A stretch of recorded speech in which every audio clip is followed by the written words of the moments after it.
America ने भी अब वो मामला तो उनसे हल हो नहीं पाया गज़ा वाला, लेकिन अब वो इस तरफ दोबारा से अफगानिस्तान की तरफ आ रहा है। बगराम एयरबेस की बात हो रही है। आज अफगानिस्तान की तरफ से भी बड़ा सख्त रद्दमल दिया गया है कि ऐसी किसी भी किस्म की कोशिश को नाकाम बनाएंगे, किसी के यहाँ पे तसल्लुत कायम करने की कोशिश जो है वो उसको कामयाब नहीं होने दिया जाएगा, लड़ा जाएगा, रजिस्ट किया जाएगा। तो क्या समझते हैं आप, ये जो दोबारा से ट्रंप साहब को उनके जहन में ख्वाहिश जागी, उनके दिल में ख्वाहिश जागी है कि बगराम एयरबेस का कंट्रोल संभाला जाए, ये मुमकिन हो पाएगा और पाकिस्तान को इसका फायदा होगा या नुकसान अगर वो यहां पर आते हैं तो? देखिए, एक तो बात यह है कि अफगान तालिबान पाकिस्तान से छुप छुप के अमेरिका से मिलते रहे। यानी बाइडन एडमिनिस्ट्रेशन के दौरान भी बाज़-औक़ात छुप के मिलते थे, बाज़-औक़ात खुलेआम मिलते थे। तो अब उन्होंने उसका अंजाम देख लिया। और दूसरा, हमने जो है बड़ी सिंसेरिटी के साथ एक वो अफ़गानिस्तान के सिलसिले में, अफ़गानिस्तान में अमन और सलामती और उसके जो है रिकग्निशन को प्रमोट करने के लिए एक ट्रॉयका बनाया था।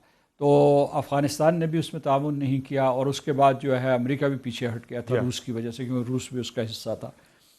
तो हम चाहते थे कि अफ़गानिस्तान और हम मिलकर एक शेयर्ड फ्यूचर के लिए कोशिश करें, जिसकी हमें मतलब है कि लोगों को तालीम दें, रोज़गार दें और उसके बाद जो है गुर्बत का ख़ात्मा करें। फिर जो जंग के दौरान, दहशतगर्दी के ख़िलाफ़ जंग के दौरान जो अफ़गानिस्तान को ज़ख्म लगे थे, उनके ऊपर मरहम रखी जाए।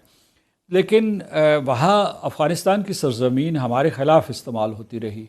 यानी तहरीक तालिबान, पाकिस्तान को खुली छुट्टी दे दी गई, उनको तहफ़्फ़ुज़ दिया गया, ये एक किस्म का अम्ब्रेला दिया गया, उनको असला बारूद दिया गया, या मना नहीं किया गया। उन्होंने अमरीकी हथियार हमारे ख़िलाफ़ इस्तेमाल किए।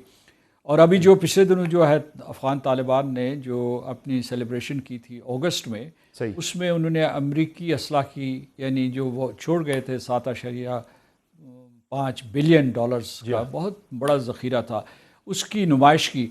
तो मेरे कहने का मतलब ये है कि ये जिसका बागराम का आपने ज़िक्र किया है, इसमें मुझे अमेरिका का मंतक नज़र नहीं आया। और अगर इसमें मंतक था, इसमें उन्होंने इसे जो है जासूसी और सर्वेलेंस के लिए इस्तेमाल करना था, तो इतने खुले बंदूक उन्होंने क्यों चीन का जिक्र कर दिया। और दूसरी ये है कि बागराम का जो ये बेस है, ये कोई 77 मुरब्बा किलोमीटर है, यानी ये कोई कम रकबा नहीं है। और जिस वक्त ये आबाद था, तो उसमें आबाद था उस वक्त 10,000 लोग वहाँ रहते थे, यानी ये एक छोटा सा शहर बना हुआ था।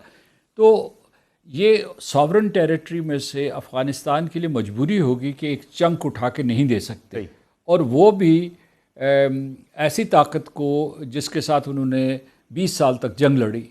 तो इसलिए ये मेरा ख्याल है कि, लेकिन अमेरिका जिस किस्म के सख्त बयानात सदर ट्रंप ने दिए हैं, उससे लगता है कि उनकी तरजीहात में ये शामिल है और उनके लिए कोई मजबूरी है कि वो ऐसा क्यों करना चाहते हैं। और उनके पास वैसे तो जो है इंडो पैसिफिक में इस किस्म के अड्डे मौजूद हैं, इंडो पैसिफिक या एशिया, जहाँ से वो चीन की सर्वेलेंस कर सकते हैं।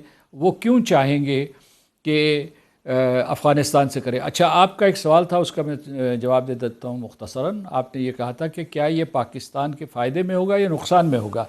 तो मैं समझता हूँ कि मेरी ज़ाती राय ये है कि ये पाकिस्तान के नुकसान में होगा कि हमने बड़ी मुश्किल से ये जो स्ट्रेटेजिक एम्ब्रॉयलमेंट से इनसे जान छुड़ाई है, ताकि हम अपनी मईशत के ऊपर तवज्जो दे सकें।